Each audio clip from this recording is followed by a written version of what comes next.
akala nyo, kabisado nyo ng lahat ang mga prutas ng Pilipinas?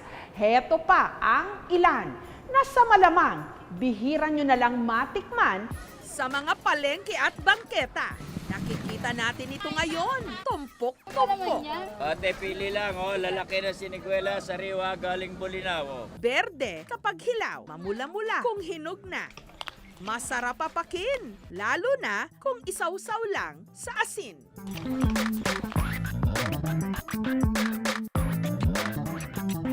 Ang malutong at bilog-bilog na bahagi ng ating kabataan, siniguelas. Manamis-namis po siya. Masarap po, para pong lasang lemon. Ang ilan sa mga sako-sakong siniguelas na ibinabagsak sa palengke ng Balintawak.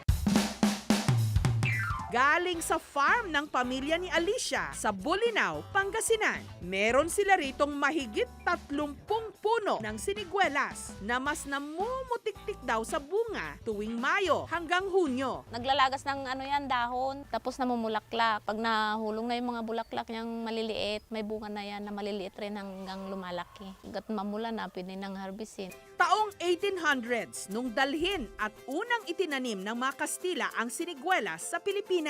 Nakilala rin sa tawag na Spanish plum. Ito yung mga mayaman sa vitamin C. Ang vitamin C ginagamit ng katawan natin para maging malakas yung resistensya. At the same time, ito ay nagsisilbing antioxidant. Pinapababa nito ang blood sugar at saka ang cholesterol levels kasi ang fiber ay parang garbage collector kung saan yung mga dumi sinasala nito at saka nilalabas sa katawan. Tuwing Martes at Biyernes namimitas sina Alicia ng siniguelas. Ang kanilang panungkit gawa sa kawayan na biyak-biyak ang dulo. Kung tawagin nila ito, sarang-sarang.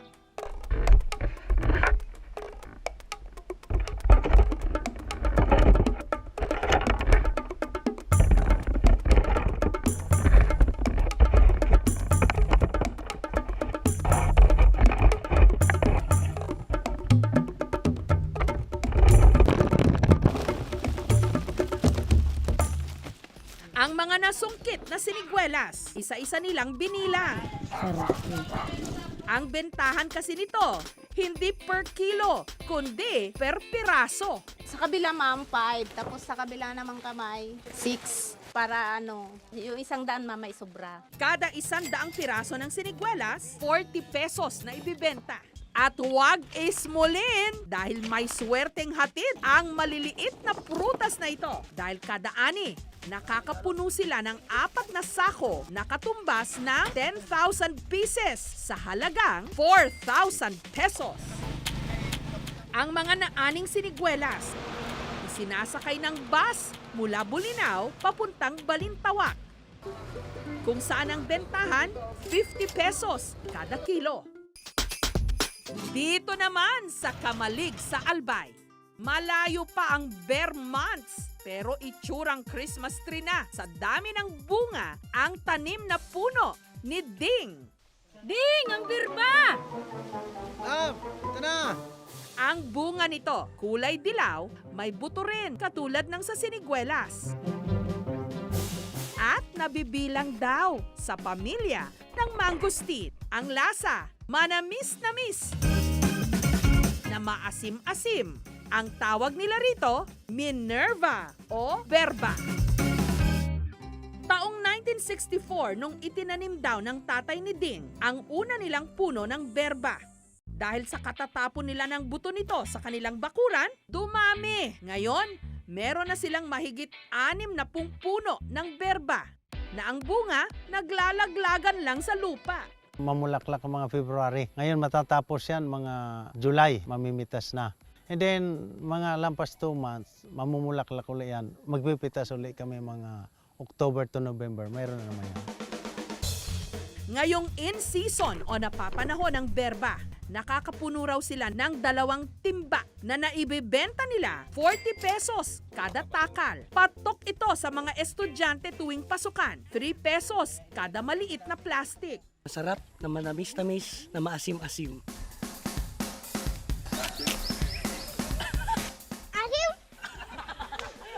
Dumadayo na talaga sa tayo namin na may bumibili na yan talaga. Binibenta naman nila sa mga palengke. Dagdag na sa kita ng tatay ko yan. Sa dami ng berba sa kanilang bakuran, nakaimbento na si Nading ng mga luto nito.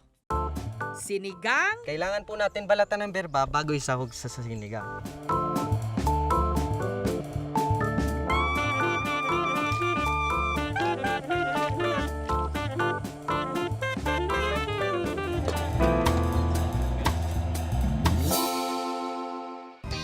Ang sinigang na hipon sa berba ay masiramon. Kauna kita. paksiw, Gagamit po tayo ng berba instead na vinegar.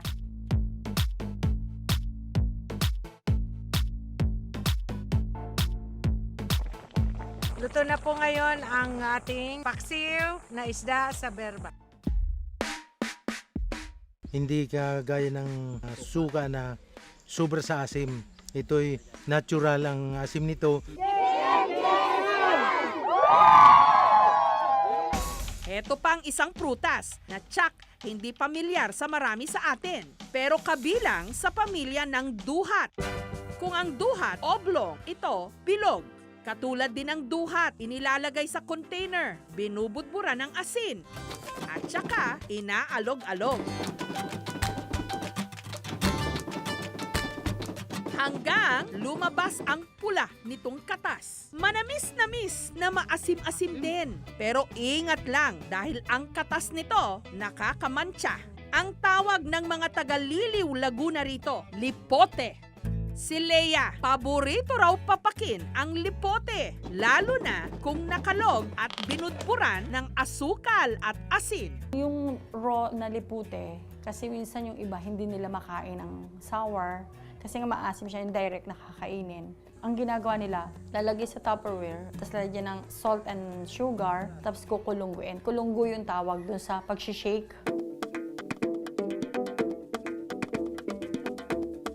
Panguha, inaabot lang. Wala kasi kaming parang ginabita ko na lang siya ng lubid.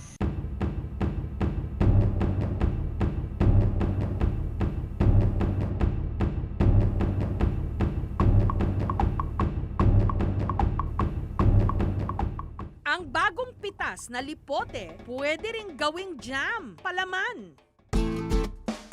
Hindi po natin tatanggalin yung corona para po pag gawa natin ng jam, malalasa tayong crunchiness. Tinanggalan muna ng buto ang lipote at saka iniluto sa kawali hanggang nakuha ang katas. Pagkatapos, nilagyan ng asukal na pula at tubig, kaunting vanilla, pampabango.